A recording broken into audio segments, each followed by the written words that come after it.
यत्र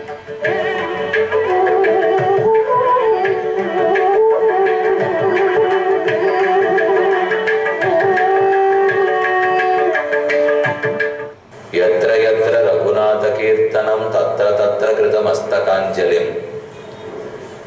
बाष्पवारि परिपूर्णलोचनं मारुतिं नमत राक्षसान्तकं. ராமனுக்கு பட்டாபிஷேகம் நடக்கிறது. ஆனா தானே ராஜ்யம். ராமன் எப்ப ராஜாவாவர்? பட்டாபிஷேகம் நடந்தா தானே. அது ஆரத்துக்குள்ள பட்டபாடு தெரியுமே. 14 வருஷம் காட்டுக்கு மலைக்கு மேட்டுக்கு இங்க அலைஞ்சுட்டு அங்கேது திரும்பி வந்தார். வசிஷ்டாச்சாரியர் தான் பட்டாபிஷேகம் பண்ணி வைக்கிறார். அபியஷிஞ்சன் நரவியாகிரம் பிரசன்னேன சுகந்தினா சலிலேன சஹஸ்திராட்சம் வசவோ வாசவம் யதா. எப்படி இந்திரனுக்கு ஸ்வர்கலோகத்துக்கு பட்டாபிஷேகம் பண்ணிருப்பாளோ அதை போல அயோத்தியா ராஜ்யத்துக்கு பட்டாபிஷேகம் ராமனுக்கு செய்யப்பட்டது. ராமம் ரத்னமயே பீட்டே சஹசீதம் நவேஷயத்து. இந்த பக்கம் சீதை, அந்த பக்கம் ராமன். இதான் பட்டாபிராமன். பட்டாபிராமன்கிற ஒரு எத்தனை கோவில், பட்டாபிராமர் கோவில். அதை போல பட்டாபிஷேக ராமனா பெருமாள் எழுந்தொழியிருக்கார். எல்லாரும் வந்து தரிசனம் பண்ணிட்டு போறா, நமஸ்கரிச்சுட்டு போறா. குரங்கு கூட்டம் முழுக்க சுக்ரீவன்லாம் வந்திருக்கா.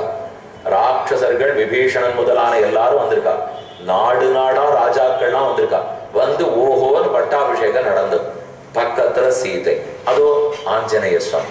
இவ யார பத்தியும் அவருக்கு கவலை இல்லை. அந்தந்த ராஜா பட்டாடோபத்தோட வரார் போறார். இவருக்கு தெரிஞ்சதெல்லாம் ராம ராம ராம ராம் என்ன சொல்லிட்டே உட்காண்டிருக்கார். சீதைக்கு மத்த யாரு பேர்லயும் கண்ணு போல அங்க உட்காண்டு இருக்கிற ஆஞ்சநேயரை தான் பாக்குறார். எங்க ராமன் விபீஷணனுக்கு பரிசு கொடுத்து அனுப்புறார், சுக்ரீவனுக்கு பரிசு கொடுத்து அனுப்புறார். பக்கத்திலே இருக்கிற ஹனுமாருக்கு ஒண்ணும் கொடுக்க மாட்டேங்கிறாரு. கொடுத்தா அவருக்கு தான் கொடுக்கணும். எனக்கு மொத்த ராமாயணத்தையும் செலுத்தி இருக்கிறது யாரு? அவர் தான். அவர் கடல் தாண்டி போனாலோ சீதையை கண்டுபிடிச்சார். சீதை கண்டுபிடிக்கப்பட்டாலோ ராமன் உயிரோடு இருக்கார். ஆனா அவருக்கு ஒன்றும் பரிசு கொடுக்காமல் விபீஷணனுக்கு கொடுத்துருந்து இவாளுக்கு கொடுத்துன்னு அவளுக்கு கொடுத்து ராமன் என்னென்னமோ பண்ணிட்டு இருக்கார். சீதை பார்த்தா இவருக்கு யாரு கொடுக்கணும் கொடுக்க கூடாதுங்கிறது கூட சரியா தெரியுமா தெரியாத ராமனுக்கு. இப்போ சரி அவர் தான் ஒழுங்கா பண்ணல, நாம சரியா பண்ணுவோம்.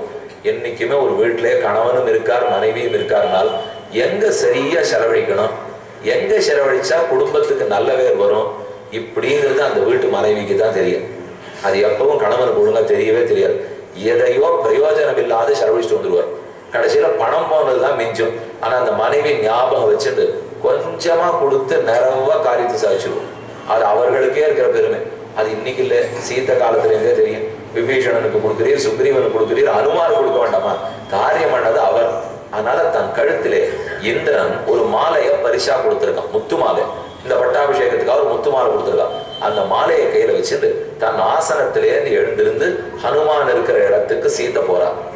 அவருக்கு அதை பரிசா கொடுக்கணும்னு சீதைக்கு ஆசை. ஆனா தானா முடிவெடுத்துள்ளாமா? ராமன் அனுமதி கேட்கணும் இல்லையா? அதனால ராமனை பார்த்து திரும்பி ஓர கண்ணால பார்த்தாலும். ராஜ்யத்துல சீத்தை பேசவே மாட்டாளாம். ஒரு பெரிய ராணியோ இல்லையோ, அதனால அவ பேசவே மாட்டா. கண் ஜாடதான், கண்ணை சேர்க்கிறது. பெரிய பெரிய விஷயங்கள்லாம் வந்தா கூட பண்ணலாம், பண்ணக்கூடாது, வாயத்தல சொல்ல மாட்டாலாம். கண்ணை சேர்ப்பு. அவ்வளவு பெரிய ராணி, சக்கரவர்த்திக்கு மகிழ்ச்சி. ரொம்ப பெரிய மனுஷெல்லாம் பேசவே மாட்டா தெரியுமா? நம்ம போய் எதான்னு கேட்டோம் இப்படின்னா நடந்துடும் அர்த்தம். நம்ம அந்த எம்பு வாங்குறதுக்குள்ள போரும் ஆயிடும். இந்த ஊர்ல இருக்கிற எம்புக்கே இந்த பாடா இருந்ததுன்னா சீதைக்கு எப்படி இருக்கும்? எவ்வளவு பெரிய சக்கரவர்த்தி, எப்பேற்பட்ட மகிழ்ச்சி. அதனால ஆர்ட்டையும் அவர் பேச மாட்டான். ஜாடையா ராமனிடத்துல கேட்டிருக்கா. ராமன் வாயை திறந்து சிரிச்சுட்டே சொல்றார், பிரதேகி சுபகேஹாரம் எஸ் துட்டாசி பாமினி. பாமினி, அழகு படைத்த சீதையே, மனையாளே, உனக்கு இதுக்கு யாருக்கு கொடுக்கணும்னு விருப்பம் இருக்கோ கொடு. உன் இச்சை, உன் இட்டப்படி கொடு. இது ஒரு கணவன் புரிஞ்சுக்கணும். இப்போ என்ன உடனே எதுக்கு இப்ப அவர் கொடுக்கணும்னு ஆரம்பிக்க கூடாது. அவர் கேட்ட உடனே ராமன் ஒத்துட்டாலும் இல்லையோ, உனக்கு யாருக்கு விருப்பம் இருக்கோ கொடுத்துடுனால் சீதை சிரித்து கொண்டு முத்து மாலையை கொடுத்தார். ஆஞ்சநேயர் பெற்றுண்டார். இந்த பாட்டு உங்களுக்கு எல்லாம் தெரியும். கூடாரை வெல்லும் சீர் கோவிந்தா உன் தன்னை பாடிப்பற கொண்டு யாம்பெரு சம்மானம் நாடு புகழும் பரிசினால் நன்னாக. நாடு புகழும் பரிசு. அத்தனை பேரும் பார்த்துட்டு இருக்கிறச்சே மகாலட்சுமி தாயார் நடந்து வந்து நம்மளை கூப்பிடல.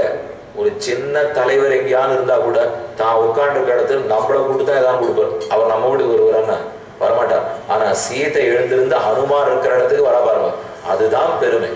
எப்ப மேன் மக்களும் தங்களை குறைச்சிக்கிறதுக்கு தயங்கவே மாட்டார்.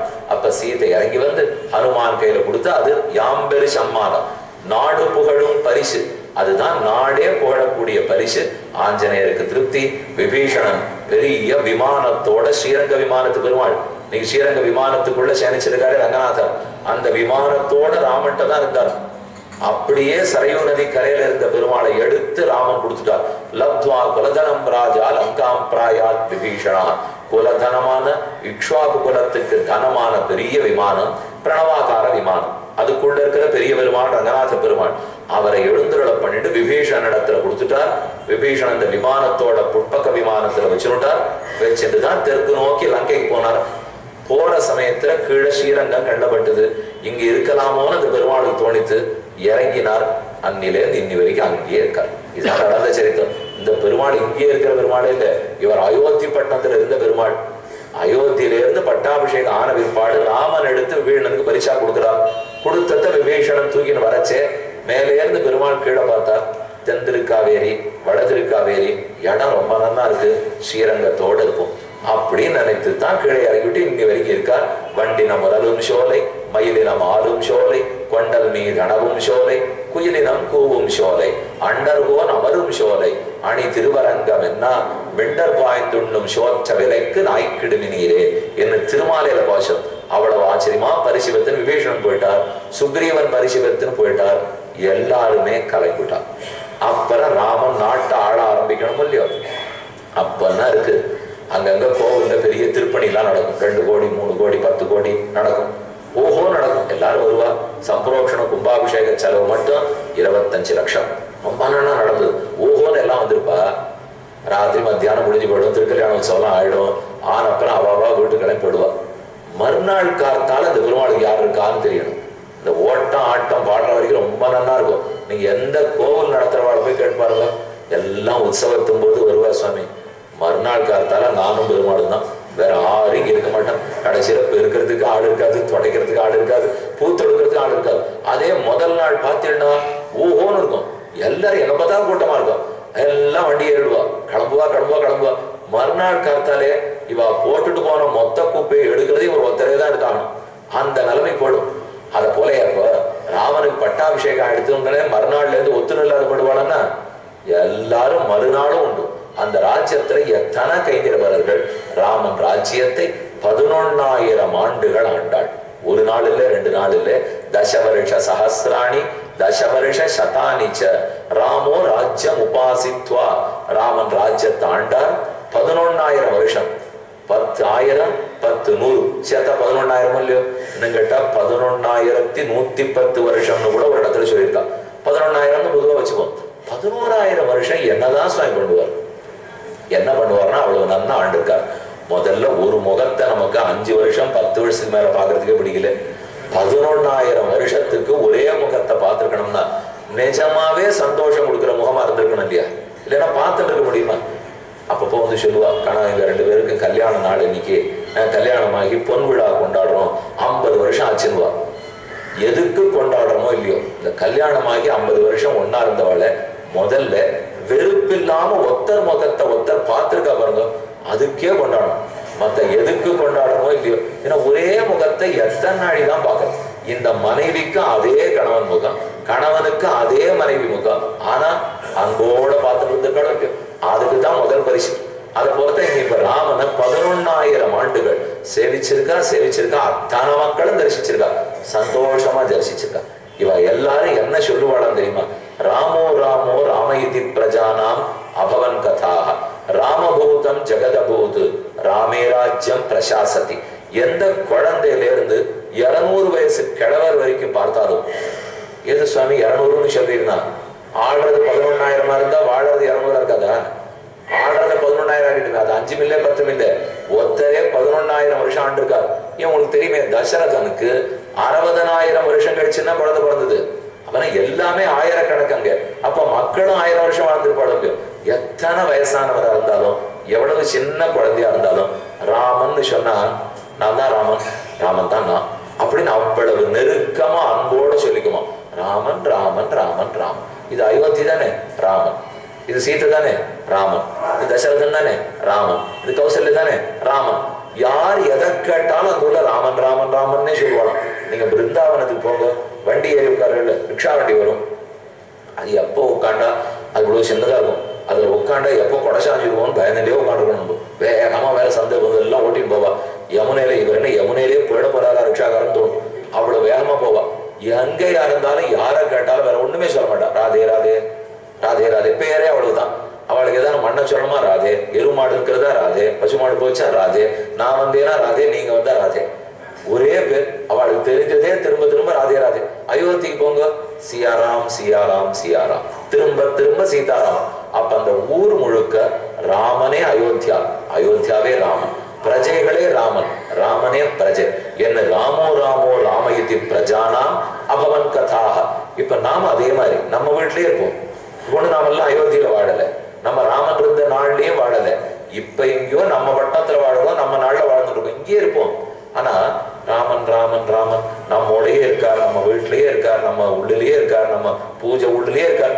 இப்படியே நினைச்சுக்க நினைச்சுக்க ராமன் கூடவே வாழ ஆரம்பிச்சுருவோம்.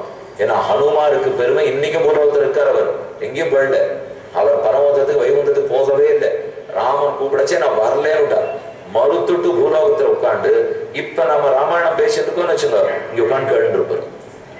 யார் பேசினாலும் கேட்டு இருப்பார். ஒரே ராமநாமத்தை சொல்லிட்டு இருப்பார். அவ்வளவு பெரிய வித்வான்.